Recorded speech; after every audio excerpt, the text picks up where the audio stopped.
Saudações, amigas e amigos, eu sou Alisson Silva e chego agora com a edição 102 do Quarta Categoria, a casa da Série D no mundo dos podcasts. Lembrando que vocês podem nos seguir no Instagram e no Twitter, @pcategoria. Também lembrando que os nossos episódios estão em diversos agregadores e também no YouTube. E aí quem está acompanhando pelo YouTube, a gente pede para que se inscreva no canal, ative o sininho e deixe o seu like aí para ajudar esse podcast independente, porque agora temos os 4 campeões da Série D de 2023. Caxias, Atlético, Ferroviária e Ferroviário estão na Série C de 2024. E o Quarta Categoria vai repercutir o acesso das 4 equipes jogo a jogo agora. E chegam comigo para esse episódio meus amigos Felipe Augusto e Marcos Barcelos. Saudações, meus amigos. Saudações, Marcos e Ellison, todos e todas que nos escutam. Chegamos, né, agora na definição dos campeões da Série D, como a gente cita, né, porque é o fato mais importante, digamos. Né, agora, claro que pode vir a cereja do bolo, que é o título, inclusive um lutando pelo bicampeonato, que pode ser inédito na competição. 4 equipes aí que talvez só uma surpreende mesmo, assim, de o acesso pela prévia que teve, pelo começo também. As outras 3 eram esperadas, apesar que um deles começou bem irregular, mas chegou até aqui e conseguiu acesso. Bom dia, boa tarde, boa noite, Ellison, Felipe e a todos vocês, amigas e amigos ouvintes desse podcast Quarta Categoria. Queria dizer que o podcast é um podcast independente, né? Mas você vê aqui pelo cenário, você que está acompanhando pelo YouTube, né? O que o podcast me proporcionou, né? Eu enriqueci com esse podcast. Graças a cada like deixado, a cada episódio compartilhado. Pois é. Enfim, meu destaque é justamente para um mata-mata do acesso que a gente teve, diria, até muita emoção e também algumas surpresas, né? Uns pela forma como conquistaram acesso, outros porque ninguém imaginava que chegaria nesse ponto, e outros pelo futebol que estava apresentando para conquistar esse momento tão esperado, né? Tivemos muitas emoções nessas quartas de final, e agora chega o momento que a adrenalina dá aquela baixada, né? Para aquela prévia da decisão, né? Que é como o Felipe falou, a cereja do bolo. Mas a semifinal acaba apagando um pouco o brilho da competição, né? Pois é, e aí a gente tem que correr para gravar logo esse episódio, porque as semifinais já estão marcadas para daqui a pouquinho. A gente está gravando na segunda-feira à noite, daqui a pouquinho a gente traz aí as datas das semifinais que serão disputadas na correria, mas quem não tem correria somos nós. Só temos a vinhetinha para passar e aí a gente volta falando dos 4 jogos aí dessas quartas de final que definiram os 4 times que vão para a Série C no ano que vem. Opa, vamos lá. Agora vai. Quarta Categoria é um podcast sobre a Série D do Campeonato Brasileiro, que traz informações, curiosidades e conteúdo relevante sobre o futebol que fica longe da grande mídia. Com eles, Felipe Augusto, Marcos Barcelos e Ellison Silva. Nós mesmos já estamos de volta para falar nesse episódio 102 do Quarta Categoria dos times que conseguiram o acesso. O Nordeste tinha 4 participantes nas quartas de final, mas o único que subiu foi o que saiu em um confronto de 2 times da região. Tivemos uma Escrita de 11 anos quebrada, que é um time que conseguiu cair da Série C e no ano seguinte já conseguiu acesso na Série D, algo que só Tupi e Salgueiro haviam conquistado na história, os dois em 2012. E claro, tivemos aí uma quebra de um tabu que já vinha incomodando, que é o caso do Caxias, porque na 5ª oportunidade em 6 anos, finalmente chegou a hora do time conquistar o acesso. E talvez no ano em que essa situação fosse até mais improvável, pelo que a gente vinha acompanhando na competição. O Grená havia empatado o jogo de ida no Estádio Centenário por 1-1, e na Ilha do Governador, com amplo favoritismo da Portuguesa do Rio de Janeiro, o artilheiro Heron marcou seu 14º gol na Série D, o gol que coloca o Caxias na 3ª divisão de 2024. E o William Mota, do Sport Serra, participa do Quarta Categoria para falar sobre o Grená, que finalmente conseguiu deixar aquele time do quase. Fala, William. Felipe, amigos, prazer estar com vocês de novo. Bom, a conquista do Caxias, o acesso, né, tão esperado por parte aqui do torcedor de Caxias do Sul e também da imprensa da cidade, com exceção, é claro, da torcida do Juventude, que não gostou nada, mas faz parte da rivalidade. Esse acesso ele tem a ver com um mérito que é muito mais do clube como um todo do que propriamente do técnico atual, dos jogadores atuais. É óbvio que foram eles que conseguiram o acesso e estão eternizados na história do clube. Só que o Caxias se preparou muito para esse acesso ao longo dos últimos 8 anos.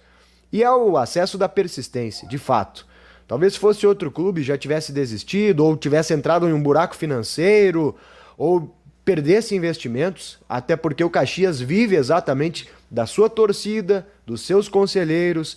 O Caxias não tem receitas de televisão, o Caxias não tem receitas que não sejam exclusivas geradas pelo clube, ou seja, seus conselheiros e seus sócios. Hoje em torno de 3.700 sócios em dia com as suas mensalidades. Ao longo desses 8 anos de Série D, o Caxias foi aprendendo a fazer futebol, até nas questões logísticas, de dia a dia, de viagem. O Caxias entendeu a Série D. E tem um projeto ousado, que é daqui a mais um ano estar na Série B. E olha, eu não duvido que o Caxias conquiste isso, porque o principal objetivo, ou talvez o principal empecilho do Caxias era justamente sair desta Série D. Porque ficou marcado, porque não estava dando certo nos matas, sempre acontecia alguma coisa no último mata-mata.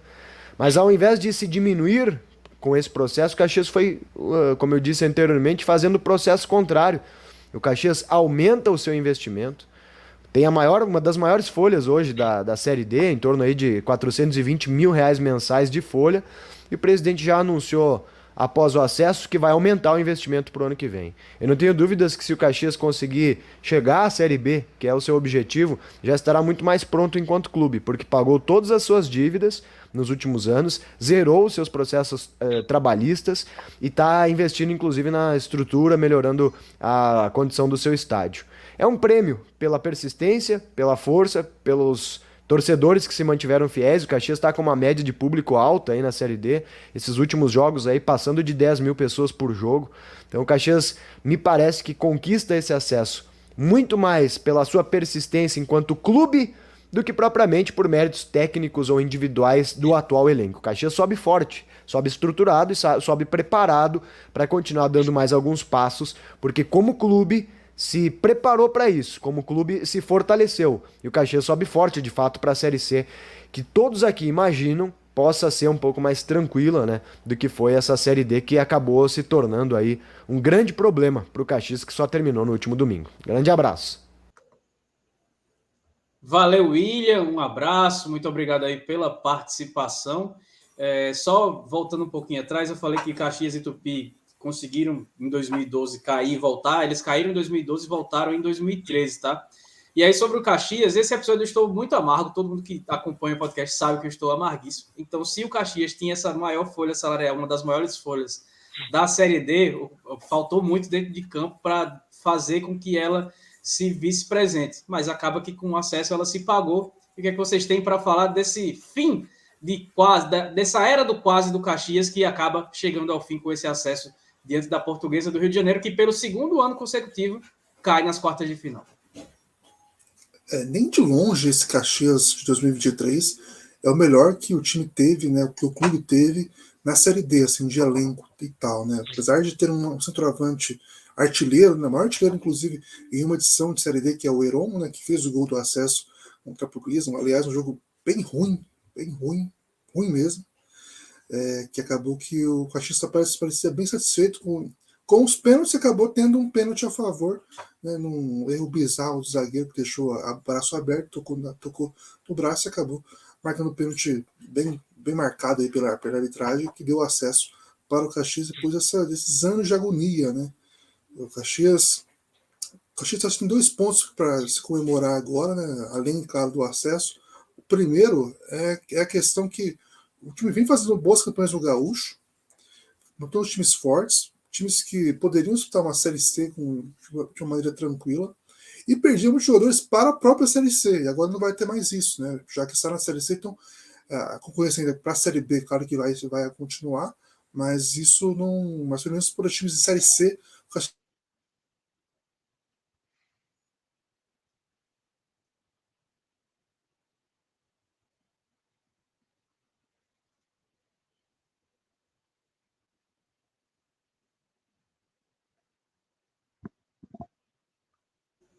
Caiu, Felipe? Caiu. Acho que caiu. Então vai lá, Marcos. Você assuma aí para falar sobre esse acesso do Caxias. Depois o Felipe complementa de onde ele parou. Bom, acaba que o acesso do Caxias. Porra, eita. Acaba que o acesso do Caxias premia muito até o drama que viveu ano passado. Né? E também em outras temporadas, óbvio, mas acho que o drama do ano passado de perder um acesso, né? Num confronto que eram dois times muito zicados, né?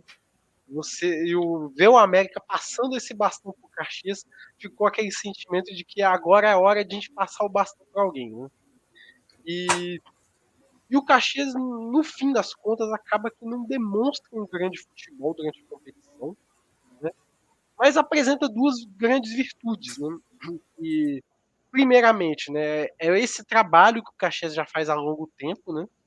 Que o próprio colega mencionou, né, o nosso convidado, e também até a sua qualificação defensiva, né?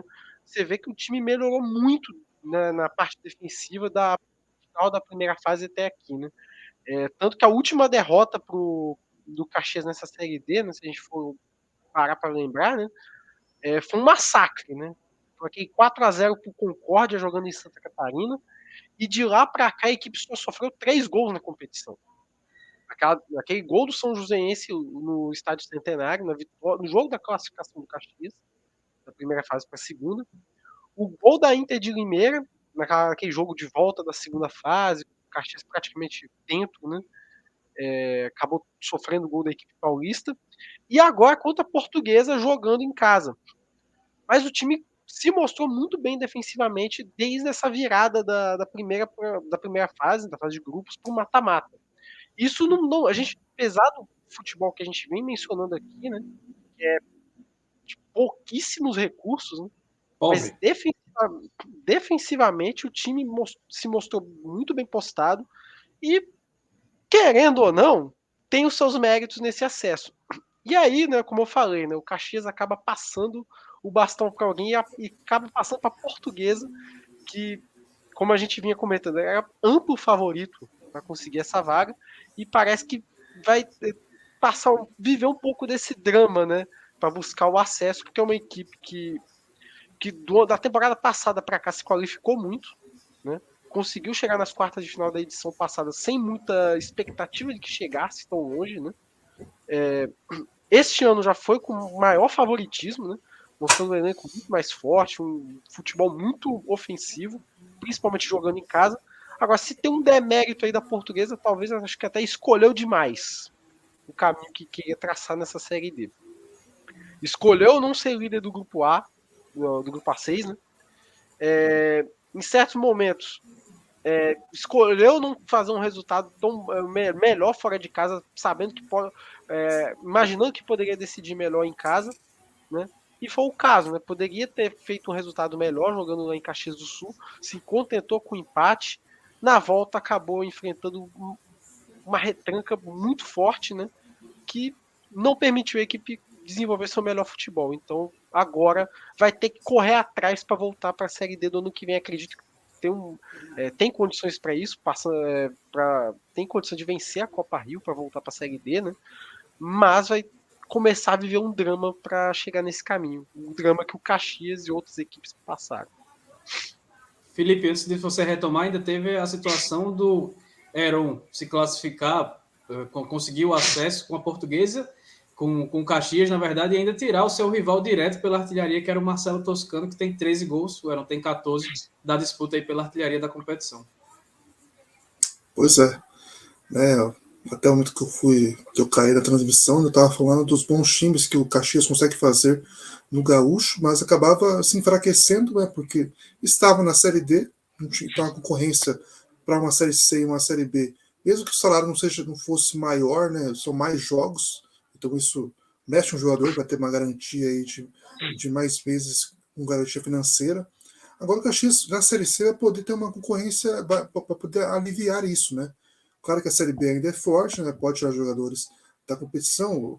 O Jean Silva do Internacional, né, era do Caxias, foi para a Série A, então ainda tem essa concorrência forte, mas para a Série C não vai ter esse problema, né? Claro que a questão salarial pode ser maior, mas o Caxias deve ter um investimento, como o William citou, maior do que teve na Série D, uma das maiores folhas salariais da competição, e agora vai ter essa força aí, né, para conseguir manter um elenco mais parecido com o que é o estadual, né? E sobre essa questão do William falou, né, sobre sonhar com a Série B e tal, né? Realmente a dificuldade do Caxias era sair da Série D, né? Era porque o mata-mata é traiçoeiro e tal. Eu também não acho nenhum absurdo pensar nisso, não. Claro que é muito cedo para falar sobre isso. Tudo vai acontecer muita coisa até lá. Outros times também vão concorrer com o Caxias pelas vagas, né? Resta saber se vai realmente disputar essa vaga de acesso e tal. E a outra questão é que libera uma vaga do Rio Grande do Sul, né? Apesar que o Brasil de Pelotas parece pronto para assumir essa vaga vitalícia na Gaúcha, né? Já que caiu ano passado, lutou esse ano pela vaga, conseguiu a vaga, né? Então agora vai ter pode ter essa vaga eterna aí para tentar voltar à Série C, para tentar liberar mesmo. Claro, o Caxias não pode cair novamente, né? Tem esse ponto também, que é uma questão. O Caxias teve um ano péssimo quando caiu no estadual e na Série C. E demorou muito tempo, né? Foi um ano desastroso que acabou humilhando em tantos anos fora da Série C. Né? E tem outro ponto sobre a Portuguesa, né? Acho que todas as partes finais que acontece, eu sempre fico naquela questão de que a série D deveria premiar também quem perde as quartas de final com vaga garantida para a próxima temporada. Né? Porque é traiçoeiro demais. Assim, o mata-mata é traiçoeiro, mas esse ponto você não dá nenhum tipo de mérito para essas equipes que acabam chegando na decisão do acesso, é bem traiçoeiro também. Né? A Portuguesa vai ter a Copa Rio, como o Marcos citou, o Bahia de Feira, que a gente vai falar, não tem nem vaga para a próxima competição, e esse mérito que teve em chegar nas quartas de final deveria ser premiado também com uma vaga na próxima temporada. Claro que daí deveria ter uma reformulação nas entradas dos times e tal, mas é uma questão que a CBF precisava realmente olhar, porque de fato seria um merecimento, seria justo com essas equipes aí ter essa garantia de calendário para a próxima temporada.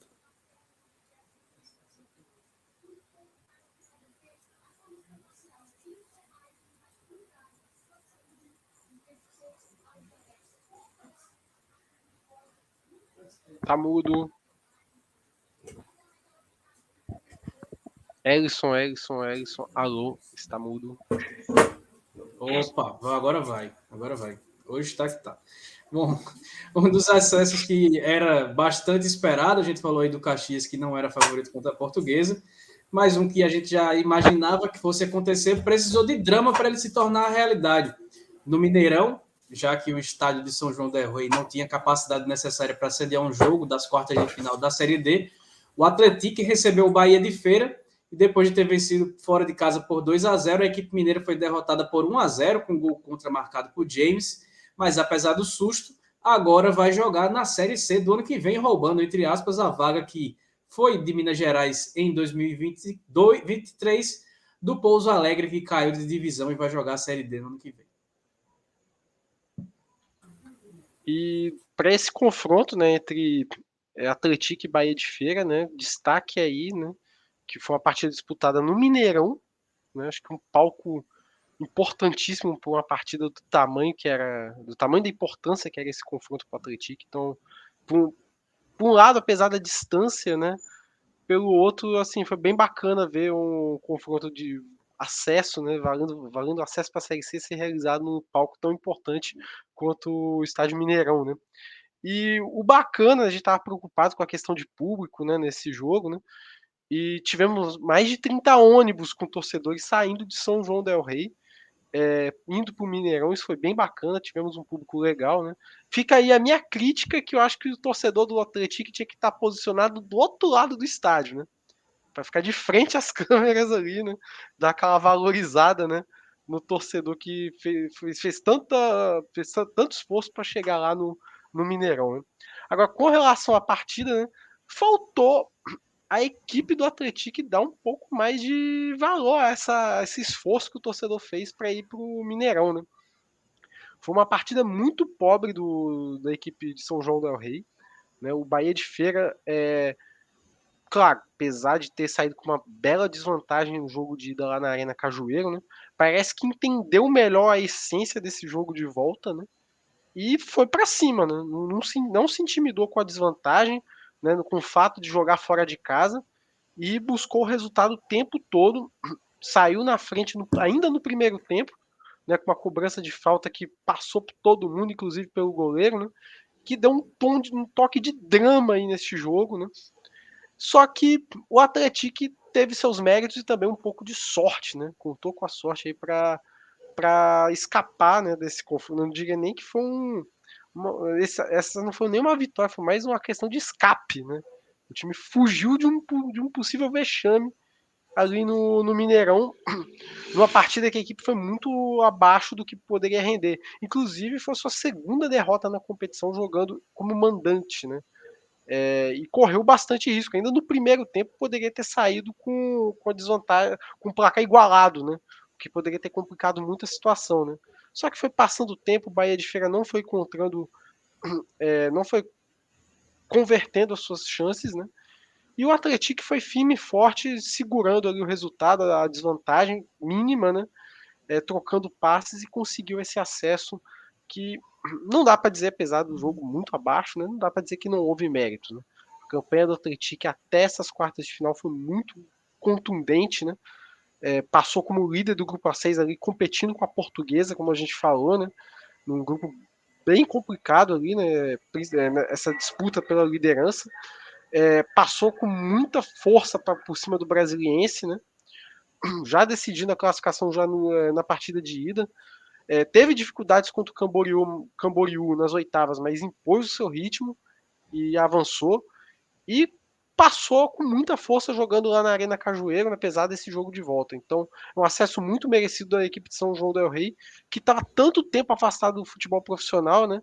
E retorna com muita força para a Série C do ano que vem. Vamos ver se o Atlético vai fazer jus, né, a todo esse resgate do futebol futebol profissional em São João del Rei, ou se não repete a campanha feita pelo Pouso Alegre, né, de bater e voltar. Né? O Atlético, eu falei na introdução, né, que as prévias, né, que a gente tinha de favoritos pelas regiões e tal, o Caxias que a gente passou, né, era favorito na prévia, mas a campanha durante demonstrava outra coisa e acabou que subiu. O Atlético não, era favorito na prévia, demonstrou essa primeira fase, no mata-mata e confirmou o seu acesso, a sua subida para a Série C. Né.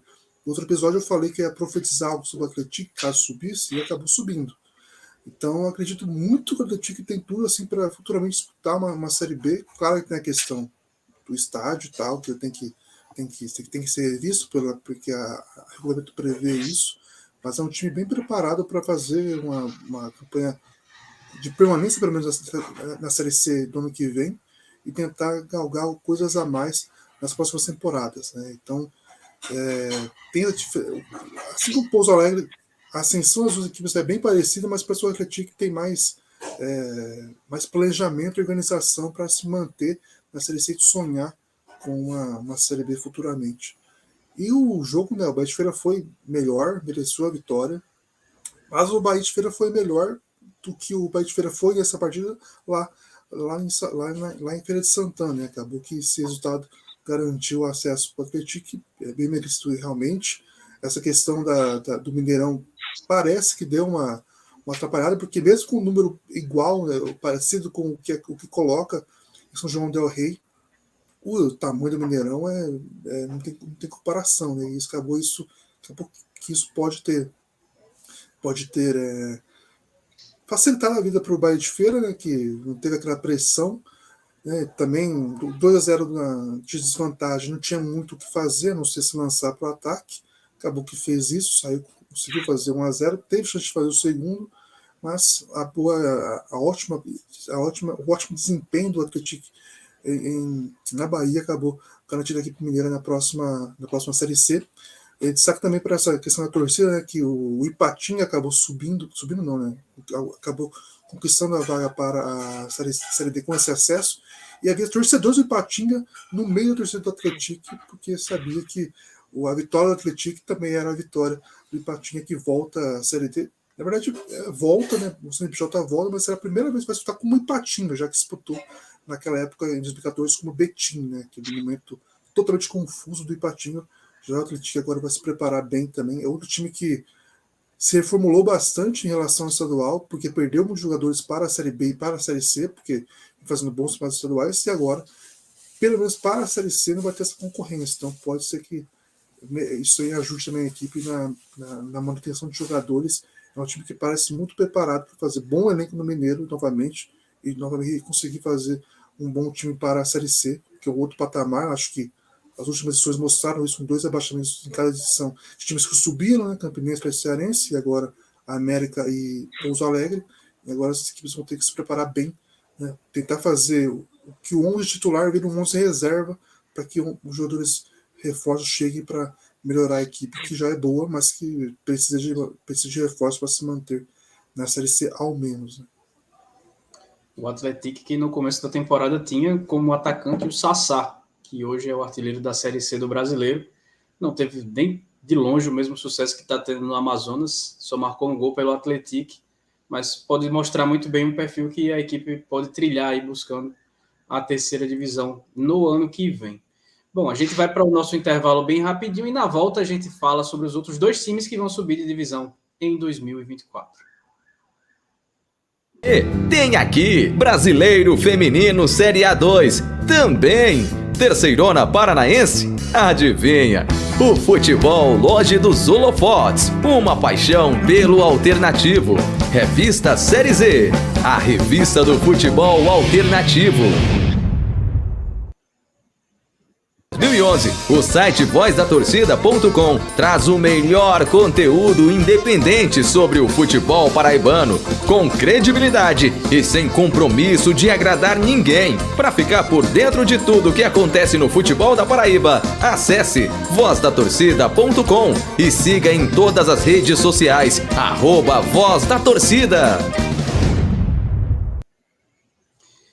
É isso aí, já voltamos com a segunda parte dessa edição 102 do Quarta Categoria, mais uma vez pedindo para vocês que nos escutam, que sigam a gente no Instagram e no Twitter, @pcategoria, compartilhem nossos episódios que estão em vários tocadores de podcast e também que se inscrevam em nosso canal do YouTube, isso vai nos deixar muito alegre, vai nos ajudar bastante, ajuda tanto que a gente consegue aí dar até uma mansão de presente para o Marcos, após o acesso do Serra, após o título do Serra na Copa Capixaba. Voltando para os classificados, a Ferroviária deu Ferroviária contra o Souza, depois de uma semana de muita polêmica, com acusação de aliciamento por parte do Dino e a resposta da Locomotiva prometendo ir ao STJD contra o presidente da equipe paraibana. No estádio Marizão, no sertão da Paraíba, sob um calor de mais de 35 graus, o time Grená, que havia vencido o jogo de ida por 1-0, abriu o placar com Xavier, uma falha da defesa souzense logo aos 3 minutos de jogo, e ainda nos acréscimos do primeiro tempo, Luiz Henrique, que foi o pivô de toda essa confusão extracampo na semana que antecedeu ao jogo, ele contou com a falha do goleiro Saulo em cobrança de falta, empatou o placar, mas o resultado por 1-1 leva a equipe paulista para a Série C no ano que vem. Pois é. Deixa eu fazer só, Felipe, para quem está acompanhando a gente no YouTube, deixa eu só compartilhar uma tela aqui, porque muito se falou que teve pouca gente no Marizão na partida, e não é tão verdade assim. Na parte que aparecia na televisão, era o arquibancada sol, a arquibancada do outro lado das cabines de imprensa, e estava vazia realmente, porque estava um sol de matar dinossauro em Souza, estava muito quente, um calor absurdo. E aí, mais de 5 mil pessoas compareceram ao Marizão, que tem capacidade de um pouco menos de 10 mil lugares, e aí mais de 5 mil pessoas ocuparam basicamente toda a arquibancada, que fica um pouco protegida do sol, do lado que as câmeras não pegam. Então, teve gente sim no estádio, apesar de não ter aparecido pela TV e não tiverem feito questão, inclusive, de falar sobre essa situação na transmissão do jogo, mas concluam aí, vamos lá. Se teve um time que não era favorito nas prévias da Série D, não era favorito durante a Série D e acabou subindo, é a Ferroviária, né? Que a gente falou, né, no episódio que o Sérgio participou, o episódio 100, né, que o time mudou completamente depois que o Elano foi demitido, né? Outro time por completo, com o Alexandre que assumiu interinamente, e parece que foi efetivado, pelo menos oficiosamente, não sei se oficialmente aconteceu isso, mas seria merecido, né? A Ferroviária que foi abaixada no estadual, né? Uma queda totalmente inesperada, pelo menos para quem veio de fora. Chegou numa Série D com um time bem abaixo do que já foi, né, em 2021, principalmente, quase conseguiu acesso, onde era favorito, né, a conquistar essa subida. Dessa vez não tinha esse respaldo, mas conseguiu aí montar um time desde que o Elano saiu. Né, esses 5 jogos iniciais do Elano, parece que aconteceu em outro ano isso, né, mas foi na mesma Série D que o time conquistou o acesso. Né, e o time que conseguiu ser muito copeiro no mata-mata, né, fazendo vitórias em casa, conseguindo, apesar que contra o Ercílio Luz foi na emoção nos pênaltis, que conseguiu passar de fase. O Anápolis contra o Souza conseguiu vencer em casa e depois fora fez valer aí a vantagem e conseguiu o acesso agora para a Série C. Então, estou curioso para ver como é que vai ser o planejamento da equipe para o ano que vem, né, com a Série A2 para disputar, apesar de ser um prato forte, estadual, em comparação a estaduais e tal, mas agora vai ter também esse ponto aí para se reforçar com o time para a Série C. Acho que tem um ponto legal nesse acesso, que é o Chico Bala, que ano passado foi muito bem com o Tocantinópolis, e acabou perdendo o acesso, dessa vez conseguiu o acesso, inclusive tem um vídeo dele muito, muito engraçado, no mínimo para dizer, que ele chegou no aeroporto com os companheiros da Ferroviária. Do lado do Souza, claro que fica uma frustração enorme, né? Por todo o contexto, por ser um time fora de Campina Grande, uma pessoa, né, que poderia conseguir um acesso à Série C, que seria extraordinário. Tinha time para isso, ainda mesmo com a desvantagem, podia conseguir reverter isso nos pênaltis ou em campo mesmo para fazer essa remontada. Não conseguiu, jogou mal, né, conseguiu fazer um gol ainda no finalzinho do primeiro tempo, mas depois do segundo tempo não conseguiu engrenar. A Ferroviária conseguiu. Ferroviária, não sei se é a Ferroviária ou o Souza, mas a Ferroviária conseguiu neutralizar bem o que o Souza tinha de melhor.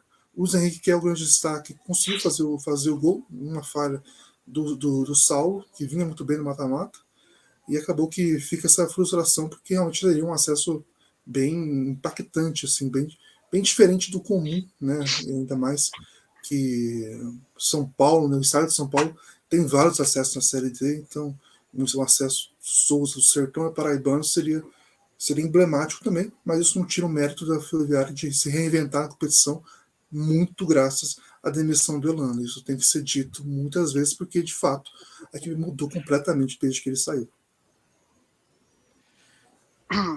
Bom, engraçado como que a Ferroviária apresentou pelo menos umas 3 caras na competição, né? A Ferroviária era uma com o Elano, né? A Ferroviária era outra depois da saída do Elano até o fim da primeira fase, que ainda passou por muito perrengue até a classificação. E a Ferroviária foi completamente diferente dessas duas outras versões do mata-mata, né? Era um time que soube muito bem o que era virar a chave na competição, né? O que foi muito importante, né, para conseguir aquela classificação heróica lá em Santa Catarina com o Ercílio Luz, né, e ganhar uma confiança monstruosa para enfrentar o Anápolis e em seguida o Souza, né. E por mais surpreendente que tenha sido o acesso, com certeza não dá para falar que não foi merecido, né. Foi um time que cresceu na hora certa na competição, né, com um elenco bem mais enxuto, né, financeiramente do que aquela Ferroviária de 2021, né, e consegue um acesso com méritos, né, fez 2 grandes partidas contra o Souza, né, na partida de ida o famoso soube sofrer, né, mesmo jogando em casa, saiu com uma vitória apertada, né, como já era tradicional desta Ferroviária, né, é um time que estava vencendo por placares muito magros, né, mas estava conseguindo fazer boas partidas, né? E na partida de volta, apesar de também ter sofrido bastante, né? Por conta do calor, né? Até pelo gol de empate no final do primeiro tempo, que poderia ter complicado as coisas, né? Mas foi uma partida muito sólida da equipe paulista jogando lá no Marizão, né? Abriu o placar bem cedo, né? O que dificultou muito as ações do Souza na partida. É uma equipe que tem repertório, é uma equipe que arrisca bastante, né? Principalmente chutes de fora da área, e o Souza não apresentou nada disso, né, durante o primeiro tempo. Né? Conseguiu achar um gol, né? Ali no final da primeira etapa, uma bela cobrança de falta do Luiz Henrique, por sinal. E aí fica a minha crítica ao goleiro Saulo, né, que foi bastante elogiado, né, mas nesse gol não dá para ter tomado. Né? A bola estava na mão dele, praticamente. Né? Mas mesmo assim, mesmo tomando o gol de empate no final do primeiro tempo, que poderia ter incendiado de vez a partida, né, a equipe da Ferroviária fez uma partida bastante consistente defensivamente, sofreu pouquíssimo, e poderia ter explorado, acho que talvez o único porém aí desse jogo é que poderia ter explorado melhor os contra-ataques no segundo tempo, assim como quase conseguiu no primeiro, né? Porque teve chance até de ampliar, né? Antes de tomar o gol de empate, né? Então, assim, Ferroviário foi bastante superior nesse jogo de volta, merece o acesso. E aí, né? Queria deixar o meu recado ao treinador Elano Blumer, né? Por favor, aqui, ó. Aprende-se como consegue. Aprendeu como é que consegue subir um time de divisão? Né? Como se joga um mata-mata? Inclusive, né? Isso é futebol, né? Não é aquilo que você falou sobre venda nova do imigrante, não. Isso aqui que foi visto da Ferroviária é futebol. Ou pelo menos algo parecido. Sem querer defender o Saulo, mas já defendendo, eu acho que uma coisa que pode ter atrapalhado ele naquele lance é que a falta veio da esquerda, né? Do ataque do Souza, que era justamente o lado para onde se olhava para o sol. Então aquela bola vindo cruzada com aquele sol que estava fazendo, que a gente viu na foto que eu mostrei até agora, que chega estava embaçando ali a qualidade da imagem, pode ter atrapalhado um pouco o Saulo, pode não, com certeza atrapalhou um pouco o Saulo, mas de fato um goleiro da categoria dele, com a carreira que ele tem, não poderia falhar em um momento tão decisivo. Melhor para a Ferroviária, que conseguiu passar de fase, conseguiu a vaga na Série C do ano que vem. O Souza é um time que já falei aqui nessa série, nessa temporada do quarta categoria, que é um time que tem um elenco muito curto, precisa muito de concentração e de motivação para fazer bons jogos. E aí estava até motivado para a partida, mas aquele gol logo cedo acabou rápido com o ânimo. O Souza já vinha com o trauma do vice-campeonato paraibano, também perdido no Marizão, então acabou pesando muito e certamente afetou o desempenho do time no restante da competição. O Souza jogou melhor do que aquilo durante toda a Série D, mas o Renatinho Potiguar fez um trabalho que eu considero fenomenal, um dos melhores que eu já vi aqui na Paraíba, contando com material humano, estrutura, com capacidade financeira. O trabalho que o Renatinho Potiguar fez no Souza é algo digno de aplausos e de reconhecimento. Reconhecimento tanto que o Souza, já na segunda-feira, do dia após a eliminação, já está conversando com o seu treinador para renovar com ele para o ano que vem, porque o ano que vem o Souza tem Copa do Brasil, tem Paraibano, tem Série D e tem uma eliminatória de Copa do Nordeste que pode valer vaga na competição regional e garante uma injeção muito grande de dinheiro aí para a próxima fase. Quem acompanha aqui o quarta categoria, eu fiz uma promessa na edição passada, que se o Souza subisse eu estaria ao molho nessa edição. Estou triste apresentando a quarta categoria e sóbrio, o que é uma pena. Mas é isso, acontece. Se todos os jogos foram com vantagem mínima para os classificados na soma dos resultados, a grande emoção do mata-mata ficou justamente para a última partida, e logo no confronto que desde seu início parecia definido, desde que ele foi definido, né? Qual seria o confronto. Depois do empate por 1-1 em São Luís, Ferroviária e Maranhão duelaram no estádio Presidente Vargas, em Fortaleza, e as emoções de fato ficaram para o fim. Não bastasse ser o último jogo aí do mata-mata do acesso. Em cobrança de pênalti, Fontes abriu o placar para o bode quadricolor aos 46 do segundo tempo, só que em cobrança de escanteio, aos 50, Ciel desviou a bola para que Edson, o zagueiro, o lateral direito, na verdade, da equipe do Maranhão, mandasse contra o próprio patrimônio, e a decisão foi para os pênaltis. E aí deu show o Ferroviário nas cobranças de pênaltis, né? Começando com uma paradinha bizarra do Leone, que pensou que estava em 2011, eu acho, 2010, dando uma paradinha, duas paradinhas ridículas, e teve o gol, acabou sendo anulado, porque não pode fazer paradinha. E aí depois brilhou o Douglas Dias, goleiro do Ferroviário, que pegou 2 cobranças.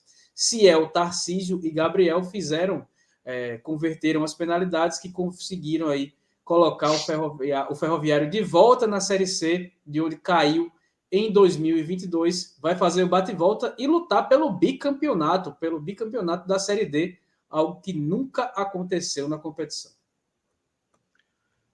Bom, acho que esse confronto entre Ferroviário e Maranhão, acho que traduz muito o que a gente sempre fala aqui da quarta divisão, aqui no quarta categoria, né? Que é uma competição traiçoeira, é a competição mais difícil aí que se tem no calendário do futebol brasileiro, né? E não existe melhor campanha quando se chega no mata-mata, né? Aquilo que foi feito pelo Ferroviário poderia ter muito bem ser jogado tudo na lata de lixo por conta de um lance, né? E tudo aquilo que a gente falou sobre o duelo se confirmou, né? O Ferroviário era o favorito, o Ferroviário conseguiu o acesso, mas o Maranhão não era a mesma equipe da primeira fase, né? É uma equipe que evoluiu bastante, né? Cresceu muito, né? Outra equipe aí até, né? Mais uma vez eu vou usar essa expressão que eu detesto, uma equipe que soube sofrer em todos os momentos dessa competição, inclusive, né? Passou por duas eliminatórias dificílimas, né, contra Tunaluso fora de casa e contra o Retrô também longe de seus domínios, né? E mais uma vez botou todo esse crescimento, né, da equipe do Demolidor de Cartazes à prova, né? Chegou lá no Presidente Vargas, endureceu o jogo o máximo possível, né? Teve chances também, não ficou só se defendendo. Uma equipe que lutou até o final, fez 1-0 e poderia ter sido um acesso merecidíssimo pelo que fez, né, desde o encerramento da primeira fase até aqui, né? Só que muito difícil jogar com o Ferroviário lá dentro, uma equipe muito qualificada e aguerrida também, tanto quanto o Maranhão, né? E que conseguiu um empate no momento importantíssimo e que basicamente assim, é um gol que destrói qualquer psicológico, né? Que era faltava muito pouco para o Maranhão conseguir esse acesso, e eu acho que isso se refletiu na decisão de pênaltis. O time maranhense chegou com outro espírito, né, para as cobranças, né? Tanto que na primeira, acho que se tinha alguma fagulha ali de esperança para o Maranhão, depois daquela primeira cobrança do Leone, acho que se tinha algum psicológico, até para corrigir aqui, né? Tinha algo psicológico sobrando ali e acabou tudo naquele momento, né? Porque assim, aquilo mostra o quanto o time estava nervoso para esse duelo, essa decisão de pênaltis. E isso o que é curioso, né? Uma equipe que passou por 2 decisões de pênalti, né? E isso também mostra que o que foi feito lá atrás, né, esquece, né? Cada fase que vai se passando é outra competição, né? E é isso que mostra que a Série D é a competição mais difícil de ser disputada aqui neste país, né?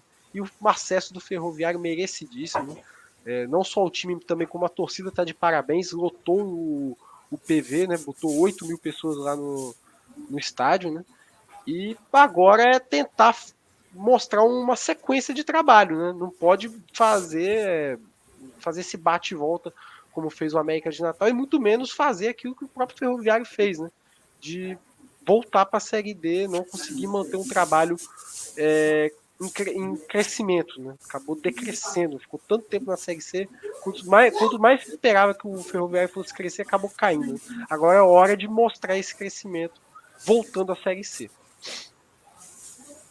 O Ferroviário, ele ficou ali na possibilidade de 3 histórias, né? Seriam 3 histórias muito boas, né? A história que acabou acontecendo, com o acesso, né? O time que tem a melhor pontuação, né, da competição, melhor desempenho, conseguiu acesso nos pênaltis e tal, mas se o Maranhão vence o Ferroviário seria eliminado no único jogo que perdeu, né?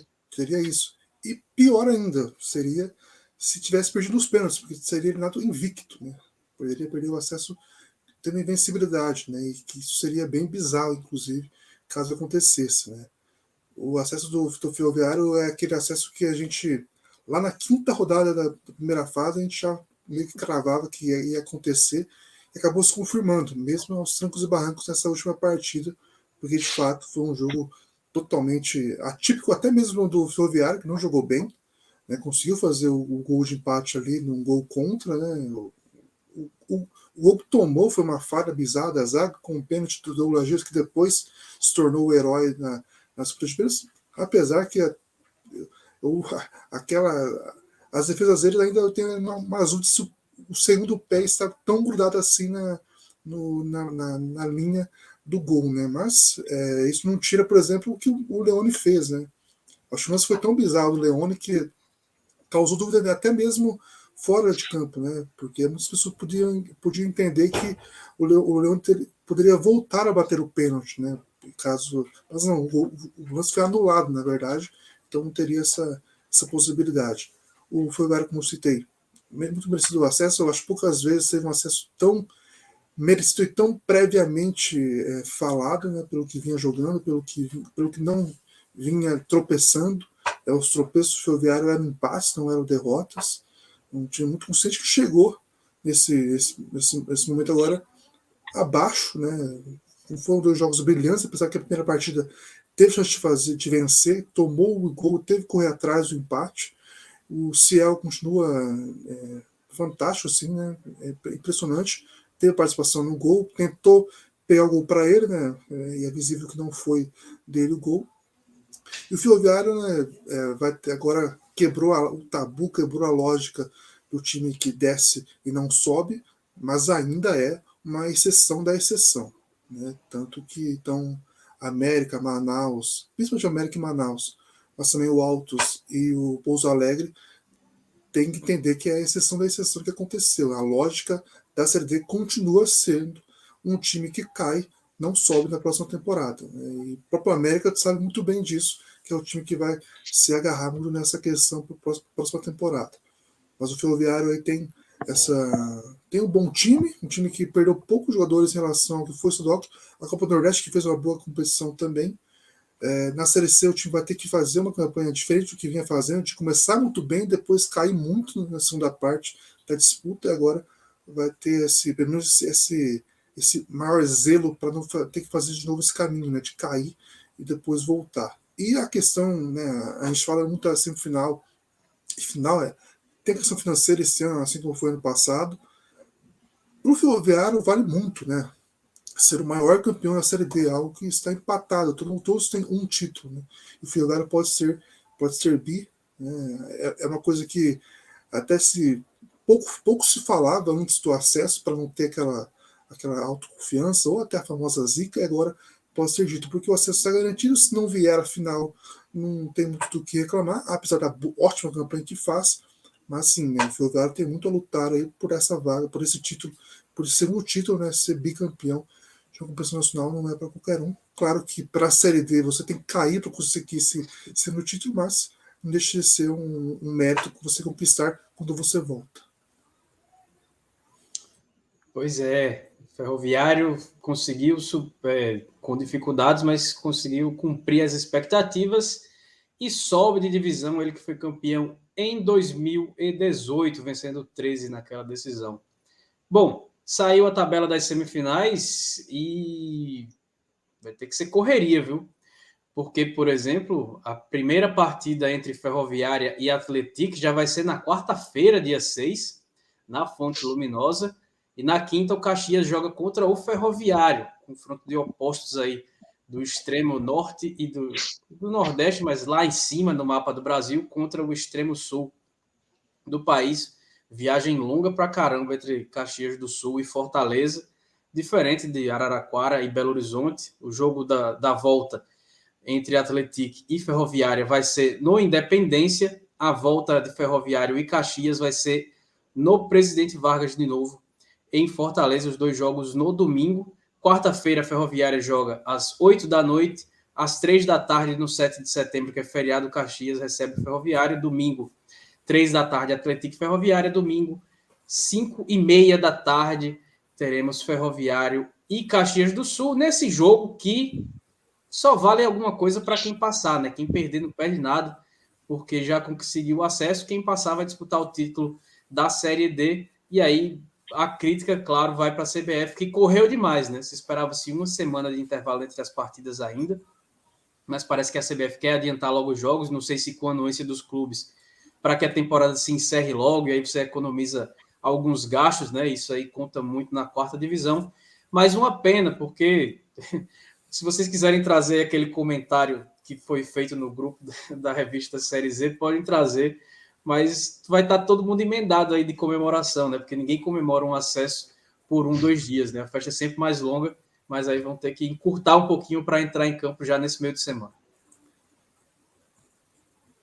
O comentário é do William Mota, que participou, né, do nosso podcast desse episódio, né, que se tiver teste de bafômetro, não sai jogo, né, porque é bem possível que a ressaca bata em muitos aí, merecidamente, né, porque é um momento de festa, às vezes tem que ser comemorado, e assim, é muito inocência pensar que o jogador de futebol não bebe álcool, né, não bebe cerveja e tal, né, então tem que... Não, imagina. Exato. Não, imagina, jamais. Então jamais. é Se uma até questão eu aí tô de... bebendo.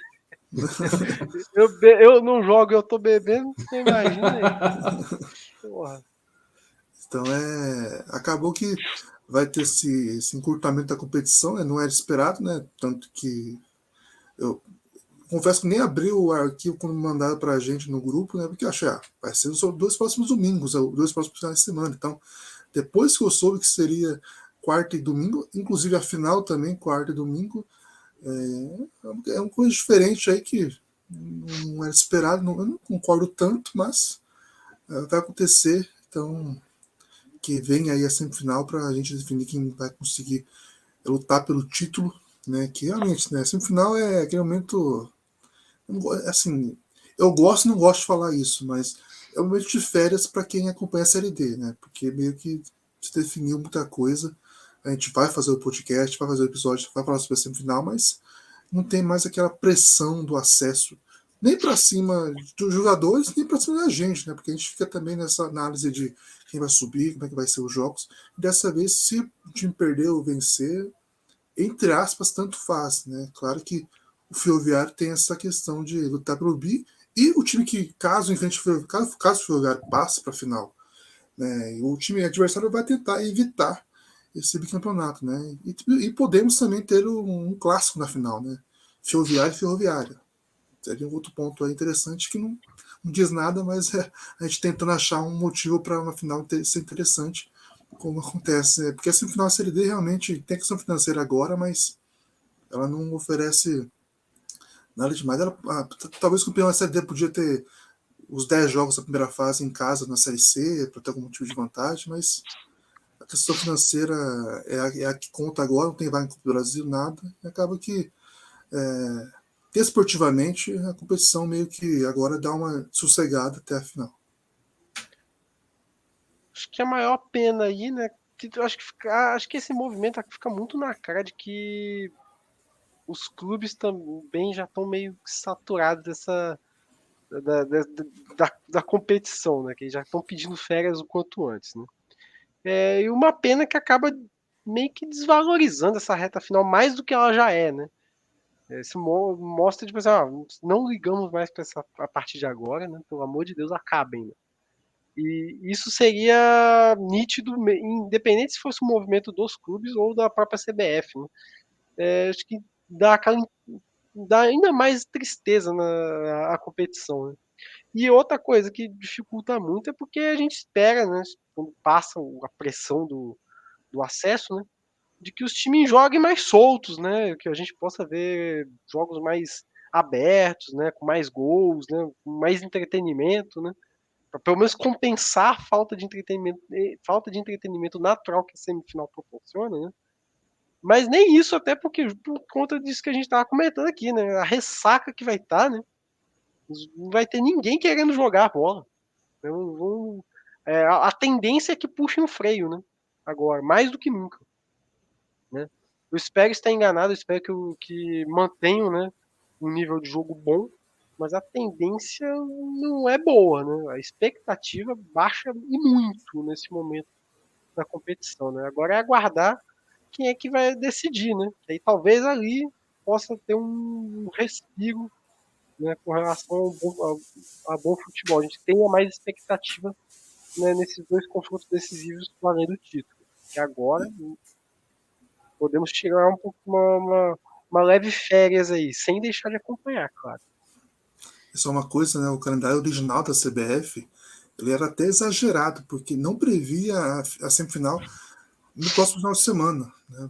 Por causa da data FIFA, que não faz muito sentido para a Série D. Então a semifinal seria 17 e 24 de setembro, e depois os 2 próximos finais de semana, terminando lá em, deixa eu ver aqui, no dia 8 de outubro, seria a final. Então encurtou bem aí a competição, que agora tem mais 2 semanas apenas para a gente acompanhar. Eu já ficar com saudades. Se o Ciel não for convocado, nada disso faz sentido. Naturaliza o céu, naturaliza o céu. Exatamente. Mas, como a gente não pode deixar de ficar sem palpites, quem vocês acham que farão a final da Série D? Eu estou muito previsível nos meus palpites, desde o início assim, da mata-mata. Eu sempre aposto na coluna 1, dessa vez de novo na coluna 1, Ferroviário e Atlético. Ferroviário e Ferroviária. Eu vou do Ferroviário e Atlético também. Vamos fechar a questão, eu e o Felipe. E agora é o momento do troféu Carne de Onça, dessa edição 102 do quarta categoria. Fiquem à vontade para dar os votos de vocês. A gente ia dar para a questão da CBF, né? Esse encurtamento da competição. Mas eu vou dar para a zona que virou pré-jogo entre Souza e Ferroviária, né? Por todo o contexto que aconteceu e tal. Eu fico com esse troféu aí. Eu vou dar o troféu Carne de Onça, por mais que a CBF tá ali pedindo para repetir o prato, toda hora pede, não, eu quero mais, eu quero mais. Mas tem outros clientes pedindo carne de onça também, né? E dessa vez vai pra TV Brasil aí, que, porra, foi um festival de menções a Mingau, meu Fuzudo, meu fogão. Porra, pelo amor de Deus, velho. Foquem no produto, pelo amor de Deus, não aguento não. A cada 10 minutos, 10 segundos, um comentário sobre o futebol do Rio. Pelo menos se for para comentar do futebol do Rio, comente sobre a Portuguesa, que pelo menos disputa a competição. Ouça o que o Sérgio falou no episódio 100. Contrate-nos para comentar a série. Exatamente, estamos todos à disposição para aceitar esse desafio. O meu carne de onça vai mais ou menos para o voto do Felipe, mas eu vou direcionar o nome para o César Poubel, que é o empresário que foi atrás do Luiz Henrique em Souza, falando que a proposta era para agenciar a carreira dele, depois dele não ter os telefones atendidos enquanto o atleta estava em Araraquara. Só mostra que se ele não fez, a polícia está investigando toda a situação ainda, tá? Não existe uma definição, a polícia está na fase de investigação para ver o que foi aconteceu, se houve aliciamento, se não houve e tudo mais. Mas, na pior das hipóteses, é um empresário muito ruim, que não sabe a hora de tentar abordar um jogador sem ser atendido. Em São Paulo, ele se deslocou até a Paraíba, na semana de decisão de acesso, para tentar conversar para um jogador que não queria falar com ele e não quer falar com ele. O Luiz Henrique, no intervalo do jogo contra a Ferroviária, ele fez uma clara menção a ele, né, falando que tem pessoas que vêm para agregar e tem pessoas que vêm atrapalhar, mencionando, claro, sem mencionar, mas se referindo ao César Poubel, que foi lá tentar à força quase que conversar com ele para tentar agenciar sua carreira. O César Poubel já havia agenciado a carreira do Luiz Henrique, há mais de 2 anos não é o empresário dele. O Luiz Henrique não gosta dele, tanto que foi ele que foi procurar a direção do Souza para dizer que estava sendo insistentemente procurado por esse cidadão. Se houve aliciamento ou não, a polícia vai responder, vai estar na fase de investigação, mas no mínimo é um profissional muito ruim, então o troféu Carne de Onça vai para todo esse bafafá, esse entorno do pré-jogo entre Souza e Ferroviária, mas o meu vai direcionado a esse cidadão aí, o César Poubel. Pô, você quer tanto agenciar alguém, né? Que tá tão desesperado para investir, investe em nós aqui, porra. Olha as condições aqui, ó. Olha as condições que nós temos aqui, ó. O que a gente pode, aonde a gente pode chegar, né, cara? Porra. Exatamente. Então fica aí para o entorno desse Souza e Ferroviário o troféu Carne de Onça da semana. Agora, a hora das nossas considerações finais, eu vou só pedir para que sigam todo mundo acompanhando, além, claro, a Série D, né, que vai para a sua semifinal e a final. A emoção do acesso já acabou, mas não dá para prestigiar, porque depois só ano que vem. Mas começou o quadrangular do acesso na Série C do Campeonato Brasileiro, 2 grupos muito equilibrados.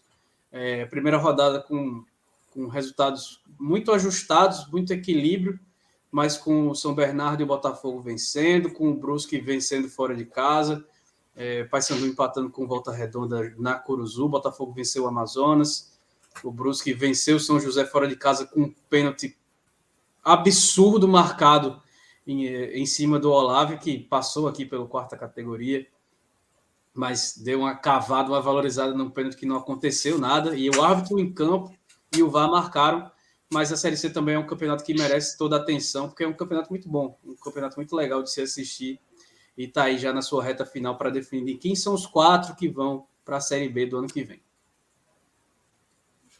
Meu destaque também vinha muito para a Série C também, né? Podemos dizer que eu e Eros fizemos em guia da segunda fase da Série C. Compre, porque as comparações estão naquele impacto. O Marcos está fazendo um cara feio, mas basta ele fazer o time capixaba chegar na Série C para participar. Eu poderia investir, né? Toda essa condição e não tem um time aqui no estado, porra. Um guia diferente. Talvez na próxima edição até vale a pena colocar ali uma página para ver como está diferente dos guias que a gente faz habitualmente, né? Bem focado na segunda fase mesmo da competição, né? Trazendo os históricos dos jogadores na primeira fase, quantidade de jogos e tal. Tem um pouco de história, mas menor do que em outras edições. Então, destacar só a questão da Série C, que realmente é uma competição bem legal, né? Que vai ter novidades em relação a acesso, né? Pelo menos uma novidade mesmo assim, vinda do grupo C, né? Volta Redonda, Amazonas e Botafogo, que são há muito tempo ou nunca disputaram a competição. Disputou há um bom tempo, mas disputou essa era moderna já da Série B também. Então, e também tem times que passaram por aqui, né? Que a gente falou aqui, que comprovam muito o que a gente viu na Série D e agora fazem bem na Série C, né? O Amazonas até surpreende demais, mas o estadual que fez credenciava a equipe para isso. Então a Série C também é um destaque que eu tenho. E se é para puxar um pouco para o bairrismo, digamos, aqui teve a definição do Campeonato Paranaense Feminino Sub-17, uma novidade desse ano, quer dizer, já teve ano passado também, o Imperial de Curitiba. Imperial que eu e Marcos vimos no estádio, né, era no Sub-15, não era no Sub-17. O time venceu, a melhor base do futebol paranaense atualmente feminino é o do Imperial, passou o Toledo, que tem parceria com o Ouro Verde. Então, destacar esse título do Imperial, se o nome da hora do estádio, eu acho que é Otávio, alguma coisa Nico, me perdoem, mas fica registrado o título do Imperial, que vem destacando na base feminina aqui no Paraná, e formou esse título aí no Sub-17. Teremos em Sub-20 e daqui 2 ou 3 semanas, temos a terceira semana paranaense, o prato mais querido da Série C, depois da Série D, senão as pessoas ficam com ciúme de mim. Primeiramente, agradecer por mais um episódio de quarta categoria, episódio 102, faltam 98 para o episódio 200. Estamos aí agora com semifinais, que não interessa tanto, mas estaremos acompanhando, trazendo informações aí, porque a gente está de olho já na final e também nas entrevistas com os treinadores, né? É um momento também muito esperado por quem acompanha esse querido podcast. E, claro, também dar parabéns para as equipes que conseguiram acesso, para as torcidas, né, que acompanharam essa epopeia, né, de Ferroviário, Ferroviária, Atlético e Caxias. E, claro, para finalizar, puxar a sardinha aqui para o Espírito Santo, pois a temporada ainda não acabou. Temos aí o Capixabão da Série B rolando, né? Já está na sua segunda rodada. São 12 equipes buscando 2 vagas aí para a primeira divisão do estadual de 2024. E no grupo Centro-Norte temos aí o Jaguaré liderando com 6 pontos. O Linhares vem na vice-liderança com 4 pontos. O CTE é o terceiro com 1 ponto. São Mateus em 4 também com 1. Pinheiros em quinto também com 1 ponto. E em último, o Tupi com nenhum ponto conquistado. No grupo Centro-Sul, temos Rio Branco de Venda Nova liderando com 6 pontos. Em seguida vem o Capixaba com 4, o Sport com 3, o Aster com 1. E aí, encerrando, o Aster fechou o G4, né, do grupo Centro-Sul. E em quinto, o Castelense, e em último, o GEL. Passam 4 de cada grupo, que vão fazer quartas, semifinal e aí depois a grande decisão. Né? Então, temos muita emoção ainda aqui no futebol capixaba para encerrar essa grande temporada que foi. Ao contrário do que o Marcos fala, o futebol capixaba não morreu. Tá aí, ó. Não morreu. Continua aí. Continua vivo. E só para citar, que seria muito irônico, muito legal, se o Rio Branco subisse e contratasse o Elano. Para alegria do Marcos e de todo o futebol capixaba. Começou também a segunda divisão do Campeonato Paraibano, que terá simplesmente 8 jogos no Almeidão, enquanto o Botafogo disputa o mata-mata, o quadrangular do acesso na Série C, tá? Planejamento e ajuda aos times da própria federação é o que a gente não tem por aqui. O que a gente tem por aqui é o encerramento dessa edição 102 do quarta categoria, agradecendo todo mundo que acompanhou, lembrando de se inscrever no canal do nosso canal do YouTube, que pode compartilhar nossos episódios que estão em diversos tocadores de podcast, e siga a gente no Instagram e também no Twitter, no @pcategoria. Parabéns aí ao Caxias, à Ferroviária, ao Ferroviário e também ao Atlético pelo acesso. Na semana que vem a gente volta com os 2 finalistas aí da Série D de 2023. Um abraço e até a próxima.